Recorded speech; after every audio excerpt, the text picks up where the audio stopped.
కళ్యాణ్ రామ్‌తో 'పటాస్' చేసినటువంటి అనిల్ రావిపూడి, వెంకటేష్ గారితో ఎన్నో సక్సెస్‌లు ఇచ్చి, అయితే ఎఫ్1, ఎఫ్2, ఎఫ్3 అనే సందర్భాలలో కూడా మంచి సక్సెస్‌లు ఇచ్చినటువంటి అనిల్ రావిపూడి ఇప్పుడు మెగాస్టార్ చిరంజీవి గారితో 'మనశంకర వరప్రసాద్' లాంటి ఇండస్ట్రీ హిట్ ఇచ్చిన అనిల్ రావిపూడి ఇప్పుడు 'కృతి శెట్టి' అండ్ 'కీర్తి సురేష్' కాంబినేషన్‌లో మళ్ళీ ఒక మల్టీ స్టారర్ చేయబోతున్నాడు. అయితే అది కూడా 2027లో సంక్రాంతికి రాబోతుందని అఫీషియల్ అనౌన్స్‌మెంట్ కూడా జరిగింది.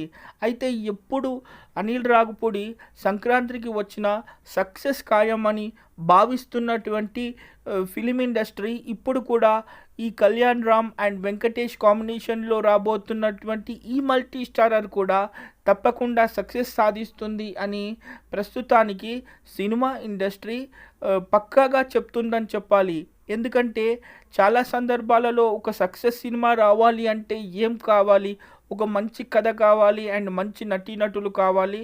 ఆ సందర్భాలకు అభిమానులు కూడా మంచిగా థియేటర్స్‌లోకి రావాలి. ఇలాంటి అన్ని విషయాలను ఫ్యామిలీ ఆడియన్స్‌ని ముఖ్యంగా టార్గెట్ చేస్తూ ప్రతి సందర్భంలో సక్సెస్ మాత్రమే తీసుకొచ్చేటటువంటి ఒక మంచి ఫ్యామిలీ డైరెక్టర్గా అనిల్ రావిపూడికి చాలా మంచి పేరుంది. అయితే ఎప్పటినుంచో సక్సెస్ ఉన్నటువంటి కళ్యాణ్ రామ్‌కి అసలు ఎప్పుడు వస్తుందా మరి సక్సెస్ నాకు అని దాదాపు 12 సంవత్సరాల తర్వాత అనిల్ రావిపూడి దర్శకత్వంలో వచ్చినటువంటి ఒక మంచి సినిమా 'పటాస్' అని చెప్పాలి. అయితే అక్కడ ఒక మంచి పోలీస్ ఆఫీసర్‌తో పాటు ఒక మంచి చిత్రాన్ని, మంచి ఫాదర్ అండ్ సన్ ఎమోషన్‌ని అద్భుతంగా చూపించి, పోలీసుల గొప్పతనాన్ని కూడా 'పటాస్' సినిమాలో అద్భుతంగా ఆవిష్కరించారు మరి మన అనిల్ రావిపూడి గారు. అంతేకాదు వెంకటేష్ విషయానికొస్తే ఎఫ్1, ఎఫ్2 సందర్భంలో కూడా చాలామంది కామెడీ ఎంటర్‌టైనర్లు ఎలా ఇష్టపడతారు, ఫ్యామిలీ ఆడియన్స్ ఎలా వెంకటేష్ గారి చిత్రాలు ఇష్టంగా చూస్తారో ఒక మంచి మ్యాప్ వేసుకున్నటువంటి సందర్భంలో కూడా ప్రతి విషయంలో వెంకటేష్ గారికి కూడా మంచి సక్సెస్ ఇచ్చారు మన అనిల్ రావిపూడి గారు. అయితే ఇక్కడ కీర్తి సురేష్కి కూడా సక్సెస్ అనేది తప్పకుండా కావాలి. తమిళ్ ఇండస్ట్రీలో మంచి హీరోయిన్గా పేరున్న కీర్తి సురేష్కి కూడా తెలుగులో ఈ మధ్యల అసలు ఒక మంచి సక్సెస్ లేదు. అయితే ఇక్కడ కృతి శెట్టి పరిస్థితి కూడా అలాంటిదే. తమిళ్లో ఎన్ని సక్సెస్లు ఉన్నా కానీ మరి ఉప్పెన తర్వాత ఒక మంచి సక్సెస్ లేదు. అలాంటి సందర్భంలో వీళ్ళిద్దరి కాంబినేషన్లో హీరోయిన్లనుగా పెట్టి మరి ఇక్కడ ఒక మంచి ప్రయోగం చేయబోతున్నారు అనిల్ రావిపూడి గారు. ఇక్కడ 'పటాస్' కాంబినేషన్ రిపీట్ అయినట్టు ఉంటుంది అండ్ ఎఫ్2 కాంబినేషన్ రిపీట్ అయినట్టు ఉంటుంది అని భావిస్తూ ఈ కాంబినేషన్ని కలుపుతూ ఒక కొత్త చిత్రాన్ని తీసుకొచ్చి 2027లో తప్పకుండా సంక్రాంతికి రిలీజ్ చేసే సందర్భానికి ఎలా ఉంటుంది ఈ చిత్రం అని చెప్పి ఇప్పటి నుంచే ప్రమోషన్స్ స్టార్ట్ పెట్టారు. అయితే ఎవరైనా కానీ సినిమా పూర్తయిపోయిన తర్వాత ప్రమోషన్స్ చేస్తారు, లేదా ప్రీ రిలీజ్ ఈవెంట్ సందర్భంలో ప్రమోషన్స్ చేస్తారు.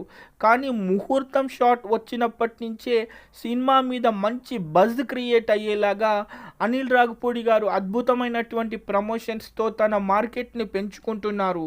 అయితే మరి చూడాలి మరి ఇప్పుడు ఈ సందర్భాలలో ఎంత ఫ్యామిలీ ఆడియన్స్‌ని అయితే కట్టి పడేసే ఒక కామెడీతో పాటు మంచి స్టోరీలతో పాటు అనిల్ రావిపూడి ఇలాంటి చిత్రాలు చేస్తాడో మరి ఈ మల్టీ స్టారర్ కూడా మరి 2027లో సంక్రాంతికి వచ్చే చిత్రంగా బరిలో ఉండబోతోంది కాబట్టి ఎలాగూ ఆయన ఫ్యామిలీ ఆడియన్స్‌ని టార్గెట్ చేసే సినిమాలు చేస్తారు కాబట్టి మరి ఇప్పుడు కళ్యాణ్ రామ్ అండ్ వెంకటేష్ కాంబినేషన్‌లో చేయబోయే ఈ చిత్రం కూడా మరి ఫ్యామిలీ ఆడియన్స్‌కి మరి ఆకట్టుకుంటుందా?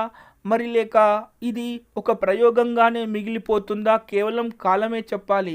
అయితే ప్రస్తుతానికి వర్కింగ్ స్టిల్స్ ఉన్నటువంటి సందర్భంలోనే మంచి బజ్ క్రియేట్ అయినటువంటి ఈ చిత్రానికి ఇంతవరకు పేరు పెట్టలేదు కానీ షూటింగ్ మాత్రం స్టార్ట్ అయినట్టు అఫీషియల్‌గా అనిల్ రావిపూడి గారు చెప్పడం జరిగింది. అయితే ఇంతవరకు మల్టీ స్టారర్స్ ఎక్కువగా చేయనటువంటి కళ్యాణ్ రామ్ గారు తొలిసారిగా ఈ పూర్తి కమర్షియల్ మల్టీ స్టారర్‌కి తాను ఒప్పుకోవడమే కాకుండా మరి ఈ పాత్ర ఎలా ఉంటుంది, ఒకవేళ కామెడీగా ఉన్నా కూడా నాకే ఇబ్బంది లేదు అని చెప్పారంట. Stay tune for the further updates. నేను మీ అర్జున్ కుమార్. బాయ్.